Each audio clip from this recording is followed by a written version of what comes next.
On October 3rd, 1975, a legend was born. That legend is Greig Fraser. Greig Fraser is an Australian cinematographer who has been in the film industry for nearly 25 years. Before we dive into his work, let's go over where he was before and how he got into where he is today. Fraser went to Armit University to study photography. And if you think at first he studied his ass off to make sure he succeeded, you would be very much incorrect. In his own words, "I failed the first year. I went to university straight out of high school and never took it seriously. I missed too many classes, failed, and took a year off." So yeah, tough luck, huh? But nonetheless, he managed to go back to school, and during his time, he actually worked at a film studio. But not as a cinematographer, rather as a janitor. But it was still a film studio regardless, and he took the opportunity to become friends with other cinematographers who were working there, even going as far as borrowing their equipment to help improve his camera skills. As he was doing this, he eventually graduated from university with a degree in photography, then afterwards, managed to get in contact with young directors around his age at the time, thanks to the people he worked with at the studio. He would end up helping those directors out with their projects, got his foot out the door with more well-known projects, and then the rest is history. So now that you understand Greig Fraser's history and how he got to where he is today, you might be wondering what big projects he worked on. Well, here's a few clips of films that you've probably already seen that he worked on. Roll it!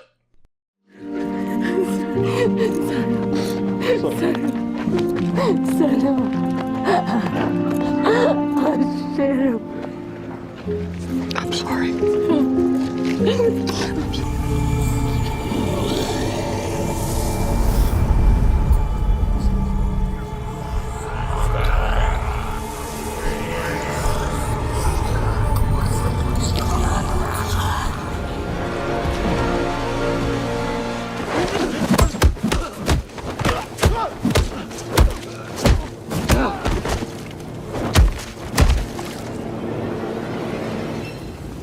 I'm vengeance.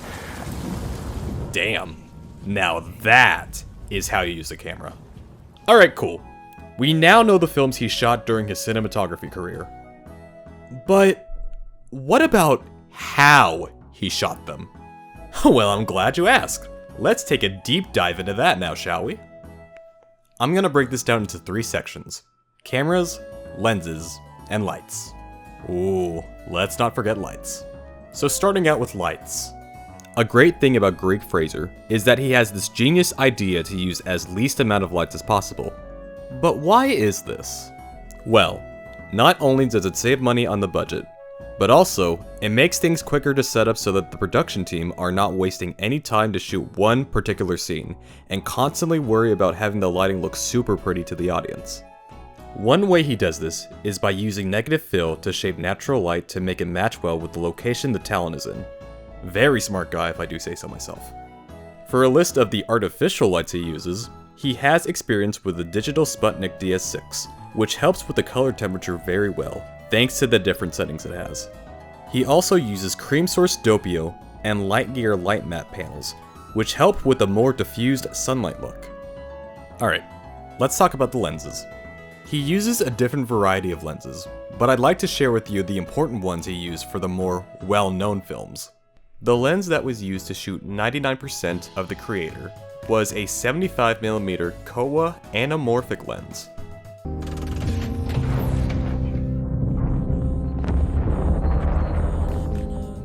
Dune Part 2 had different ranges of lenses, and was shot with an Ironglass MK2 Soviet kit, which, fun fact, they managed to get their own edition of the lenses, just for the sake of the movie.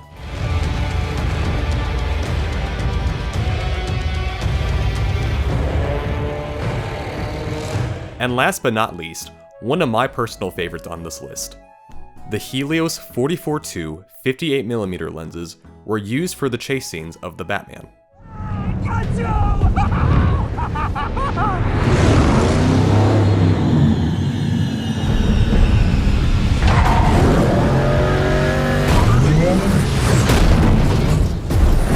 I don't think he's laughing after that one. So, Since we discussed the different types of lights and lenses that he uses, it's time for the moment you've all been waiting for. The cameras. Now, Greig Fraser is actually a really big fan of the Arri cameras. No joke, he's like a mega fan. Some of these cameras include the Alexa 65, the Alexa Mini, the ArriCam LT, and the ArriFlex 416. As handy as these cameras are, the more important part is how he does his framing, such as using the rule of thirds correctly, as well as using the right f-stop and focal length to capture the details on what's going on in the scene, especially the talent's expressions. He also does a decent work with the bright environments that he uses by adding lens flare, and also with wet environments as well, such as rain or flooding, by making the camera appear wet. He's also very wise with his camera movement, such as panning, tilting, and dollying. Fraser is very picky with how he wants the scene to look and the type of gear he uses, such as specific lenses, camera, movement, etc. But, in all honesty, what cinematographer isn't? A scene must look perfect to the audience's eye in order for it to be perfect.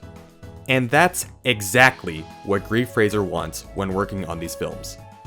Perfection. It's because of these choices that people would say are picky that these films are remembered, not only for their good writing, but also for the scenery that makes it beautiful for the eyes of the audience. Fraser has the mindset, not just as a cinematographer, but as an artist as well. And he's going to continue to keep making his art, possibly until the day he dies.